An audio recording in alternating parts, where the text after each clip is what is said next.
guys, it's Art from Art's Model Trains. Welcome back to the channel.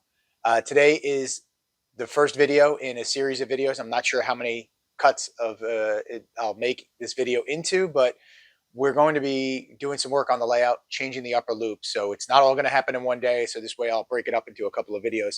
But today I just wanted to talk a little bit about what I'm trying to do and kind of some of the things I explored as part of um, different options to use for track and supports and things like that. So this upper loop up here right now is currently on Lionel post-war trestles. Actually, it's a set from my father, and it's on 027 curve. And what I was trying to do, the reasoning I want to change the loop around, is just create more options to run different trains. Right now, I can only run post-war stuff up there. And even then, I'm limited to some of the stuff with magnet traction and some of the smaller engines just because I'm worried about the loop and the way it's the tight curves. The other issue we have is the mountain tunnel in the back there. It actually is something my son and I built 2 years ago. And unfortunately, I didn't probably measure well enough. And we are short for some of the newer rolling stock we've been getting. So I want to make that a little higher. So we're just going to actually take that off the table, redo it, and put something different up there. Along with changing the upper loop, at the same time, my plan is to get a new backdrop and run the backdrop the full length of the table. So that'll also help with just some scenery in the background as far as taking videos and just the way the camera looks and everything. So let's dive in and take a look at some of the options I explored. Okay, so when I first decided to change this upper loop, I didn't actually have any big new engines at the time, and my thought was really simple. I had 036 fast track on the outside loop here. Everything ran fine on that. Why not just throw 036 fast track on the top? So I picked up a bunch of the Lionel fast track trestles on Prime Day this past summer, and I already had enough track left over from when I redid the outside loop and expanded it from 048 to 036, and I was all set to do that. The one challenge I had is when I put this up on the table, and it's kind of hard to see because I don't have this fully together, and took a look at it, I wasn't super happy with the way the track looked in the air, the roadbed in the air, and just the way it looked. And my older son also was not happy with the way it looked compared to some other options out there. So I took a step back and I've decided to take a look at some other options. So the first thing I wanted to do was think about the track.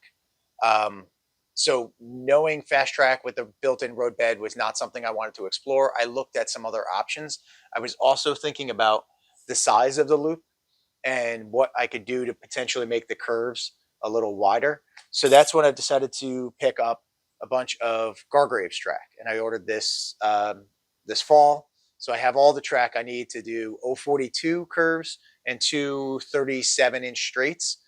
I did plan this out using SCARM on the computer, and it said on the computer I should be able to squeeze a little bit more track in to make it a little oblong or something like that. But when I put it on the table, it doesn't look like it'll fit. So once I kind of get this loop off, I'll plan the track a little better. But I think it's just going to be a straight oval with 042 curves. But then I needed to think about how am I going to support this track? This is not like Lionel Fast Track or even Tube Track that it has a lot of supports that are ready built to just snap onto this. So I explored a few options.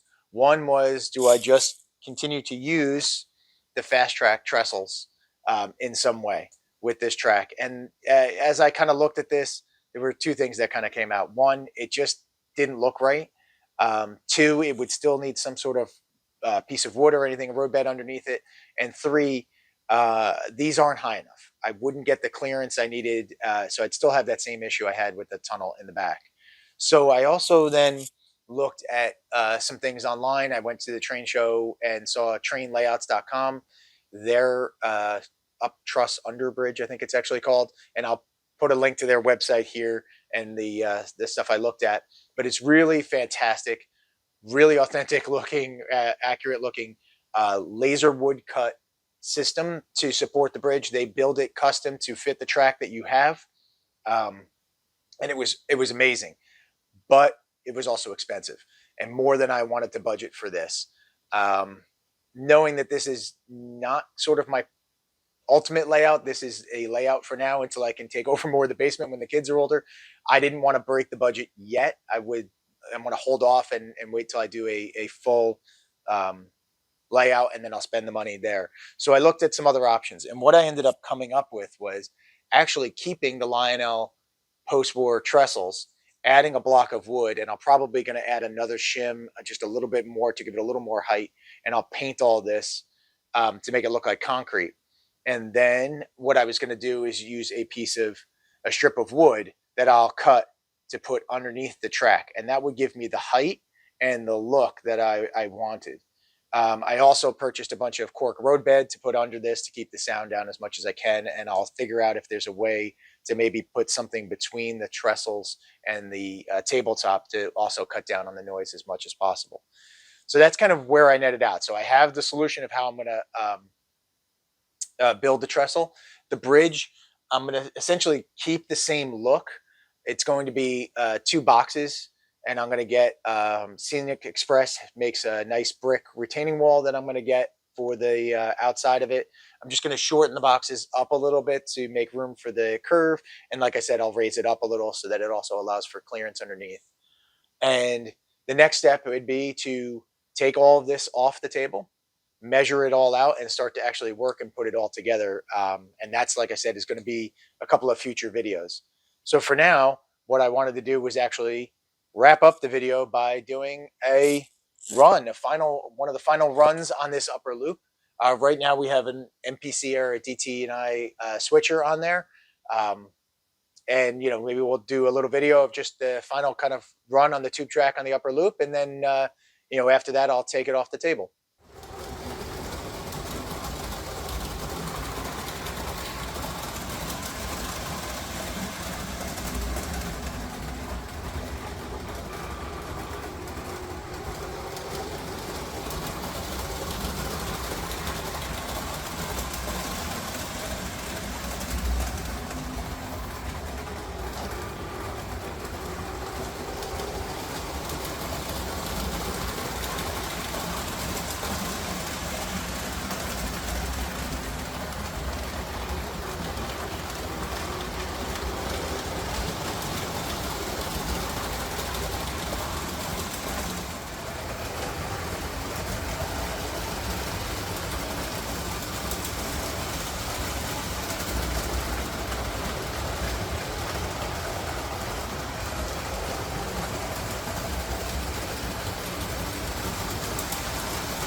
So thanks guys for watching. Hope you enjoyed this video about our future plans for the layout.